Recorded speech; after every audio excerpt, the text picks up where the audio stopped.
UP चुनाव को लेकर जिस तरीके से लगातार चर्चा का विषय बना हुआ है, ये माना जा रहा है और ये कहा जा रहा है कि कांग्रेस और सपा में दरार पैदा होगी। क्या लगता है आपको? देखिए, चुनाव है तो चर्चा होगी। और जहां तक मुझे जानकारी है कि समाजवादी पार्टी ने 2 सीट का ऑफर उनको किया और वो लड़ने से, कांग्रेस लड़ने से हट गई, यानी मना कर गई।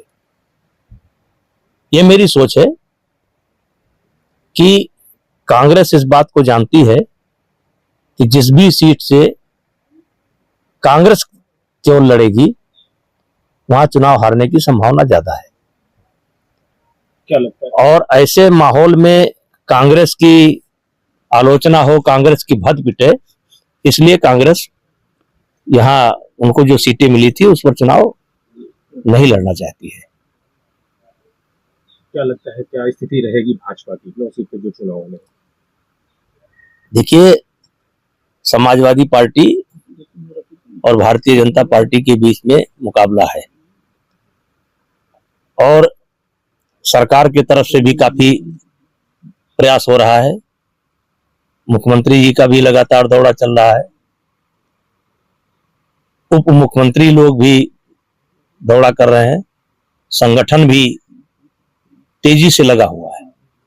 लेकिन इसके बाद भी एक बात हम अपने स्तर पर कहना चाहते हैं कि इसमें जो सीटें खाली हुई हैं ज्यादातर समाजवादी पार्टी की है।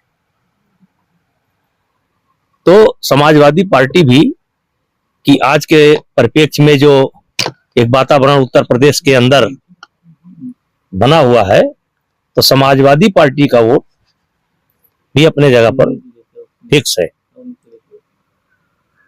तीसरी पार्टी कोई एंट्री नहीं कर रही है, तो इसलिए मुकाबला कड़ा होगा। मीना जी, महाराष्ट्र चुनाव को आप किस तरह देख रहे हैं? जिस तरह से सीट शेयरिंग को लेकर अभी तक विवाद छिड़ा हुआ था, अब उद्धव ठाकरे भी पलटी मार सकते हैं, क्या लगता है आपको? देखिए, पिछली विधानसभा में उद्धव गुट को, जबकि संपूर्ण शिवसेना उनके साथ थी,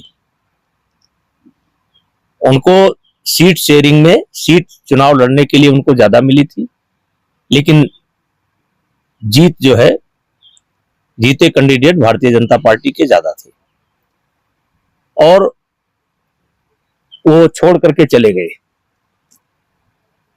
अब वहां भी जाने के बाद कुछ दिन के बाद शिवसेना ही टूट गई।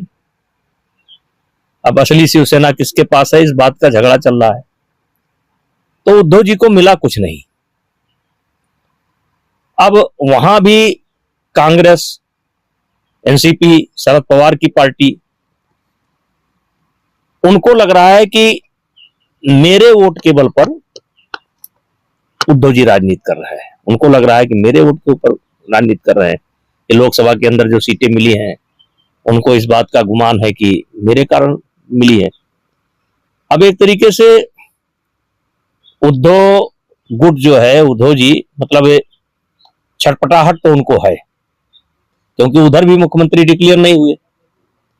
दूसरा, बीजेपी और शिवसेना, अब तो शिवसेना बढ़ गई है, ये नेचुरल अलायंस है, ये बहुत पुराना अलायंस है। हमारे समझ से इसको तोड़ना नहीं चाहिए था, तोड़ना नहीं चाहिए था, बातचीत करके कोई रास्ता निकालना चाहिए था, तोड़ना नहीं चाहिए था। सीटें ज्यादा जब भाजपा को मिली थी, अच्छा वहां भी जैसे अब पूर्व मुख्यमंत्री फडणवीस जी एक जो है अच्छे नेता हैं, तो बीजेपी की इतनी ताकत हो गई है कि उसने अपनी सीटें ज्यादा ली। तो ये नेचुरल अलायंस था, इसको तोड़ना नहीं चाहिए था। और ये वहां हमको उद्धव गुट को के बारे में संकट दिखाई पड़ रहा है, क्योंकि उन लोगों ने भी, एनसीपी ने और कांग्रेस ने भी मुख्यमंत्री पद का उम्मीदवार नहीं घोषित किया है। तो ये राजनीति है, कुछ भी हो सकता है। और भारतीय जनता पार्टी और उद्धव गुट का या शिवसेना का एक नेचुरल अलायंस है, तो राजनीति में कुछ भी हो सकता है। आज नहीं होगा तो चुनाव के बाद हो सकता है, कुछ भी हो सकता है।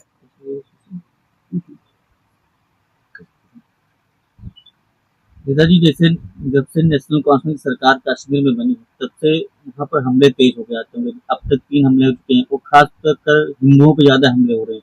तो जो उन लोगों पे हमले हो रहे हैं जो यहाँ उत्तर प्रदेश से, बिहार से, झारखंड से वहाँ मजदूरी करने के लिए आते हैं। देखिए, इस पर गृह मंत्री जी का बयान आ चुका है, उस बयान को मैंने देखा है। गृह मंत्री जी के बयान के बाद उस पर बहुत कुछ बोलना नहीं बनता है, लेकिन इतना जरूर कहना चाहूंगा कि इस समय अब्दुल्ला जी की सरकार है, तो उस सरकार की भी जिम्मेदारी बनती है कि वहां हिंदुओं को सुरक्षा दें, मजदूरों को सुरक्षा दें।